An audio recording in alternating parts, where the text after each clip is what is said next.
கேட்டா ஆண்டவர் உன் பகைஞருக்கெல்லாம் உன்னை நீங்களாக்குவார். அல்லேலூயா. அவருடைய சமூகத்துல நீங்க நினைவு கூறப்படுவீங்க.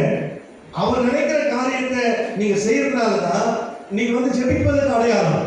நீங்க அப்படி ஜெபித்தா தேவனுடைய சமூகத்துல நீங்க நினைவு கூறப்படுவீங்க. இரண்டாவது, அவர் சமூகம் உனக்கு முன்னாடி செல்லும், அவர் உனக்கு சமாதானத்தை தருவார். மூன்றாவது பார்த்தோம், எப்படி ஒரு ஜெபத்தை அவர் எடுக்கிறா பாருங்க. ஆண்டவரே, உங்க சமூகம் எனக்கு முன்னாடி செல்லுனா என்னை இந்த இடத்துக்கு கொண்டு போகாதீங்க ஆண்டவர். அதான் தேவ சித்தம்.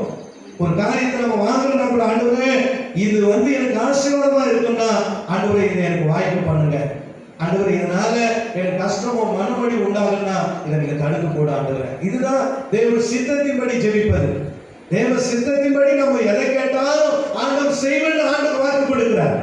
ஒருவன் எதையாகிலும் தேவ சித்தத்தின்படி கேட்டால் அது அவனுக்கு கொடுக்கப்படும். அப்போ தேவ சித்தத்தின்படி ஜெபம் இதுதான்.